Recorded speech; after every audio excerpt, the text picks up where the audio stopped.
जय हिंद दोस्तों। मनसे अब टोल नाकों पर नजर रखेगी। जी हाँ दोस्तों, मनसे प्रमुख राज ठाकरे के ऐलान के बाद मन सैनिकों द्वारा विभिन्न टोल नाकों के दौरे किए जा रहे हैं और वहां पर कैमरा लगाया जा रहा है। इसी क्रम में कल मनसे के कार्यकर्ता, मनसे के नेता दहीसर टोल नाका पर पहुंचे और वहां का जायज़ा लिया और वहां पर भी कैमरे लगाने की प्रक्रिया शुरू कर दी है। तो अब दहीसर टोल नाका पर भी मनसे द्वारा नज़र रखी जाएगी कि कौन कौन सी गाड़ी आती है। इन सब बातों पर नज़र रखी जाएगी मनसे द्वारा। एक चीज़ मैं ज़रूर टोल नाका के संबंध में कहना चाहूँगा। कुछ दिनों पहले महाराष्ट्र के उप मुख्यमंत्री देवेंद्र फडणवीस का एक बयान आया था जिसमें उन्होंने क्लियरली कहा था कि सिर्फ कमर्शियल व्हीकल्स और मोटी वाहन यानी बड़ी व्हीकल्स पर टोल लगाया जाएगा। लेकिन मुझे वो न्यूज़ करने के बाद कई ऐसे कमेंट्स आए हमारी वीडियो पर जिसमें ये साफ साफ लिखा हुआ था कि दहीसर टोल नाका पर तो अभी भी टोल लिया जा रहा है प्राइवेट व्हीकल्स यानी जो छोटी व्हीकल है 4 व्हीलर उनसे भी, मतलब जो कमर्शियल नहीं है, मैं उनकी बात कर रहा हूँ।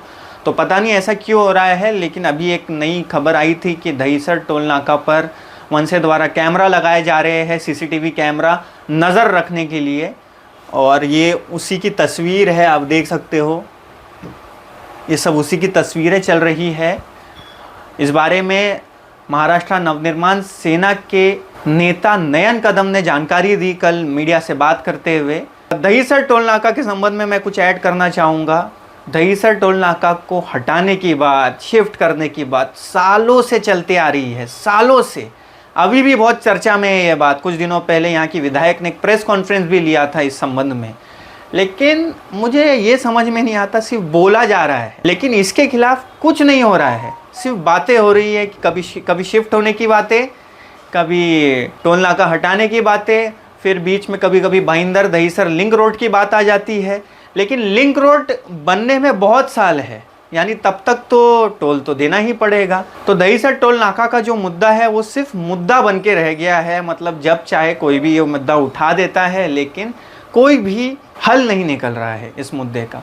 और रही बात मीरा भाईंदर की जनता की, तो मीरा भाईंदर की जनता चाहे गाड़ी से दहीसर जाए या बोरीवली जाए, तो जो भी टोल का पैसा है वो तो देना ही पड़ता है। मतलब आप सिर्फ मीरा भाईंदर से दहीसर चले जाओ फिर भी आपको देना है, मीरा भाईंदर से बोरीवली चले जाओ फिर भी आपको देना है, या फिर थोड़ा आप आगे चले जाओ तो छोटे छोटे डिस्टेंस के लिए भी आपको टोल देना पड़ रहा है। और सालों से मीरा भाईंदर की जनता से इतने वादे किए गए हैं लेकिन कोई भी वादा पूरा नहीं हुआ है। दहीसर टोल नाका के संबंध में ना शिफ्ट हुआ है टोल नाका, ना टोल नाका हटा है, ना टोल माफ़ी हुई है। तो मीरा भाईंदर की जनता स्पेशली 2 चीज़ों से परेशान है, एक तो टोल देने से और दूसरा दहीसर टोल नाका की वजह से जो ट्रैफिक होती है उसकी वजह से। तो देखते हैं दहीसर टोल नाका का मुद्दा कभी हल होता है कि भी नहीं। अंत में मैं बस आप सबसे यही कहूँगा, भगवान ईश्वर गॉड अल्लाह आप सबको सलामत रखे, आप सब अपना ख्याल रखें, सभी को दुआओं में याद रखें। Thank you so much.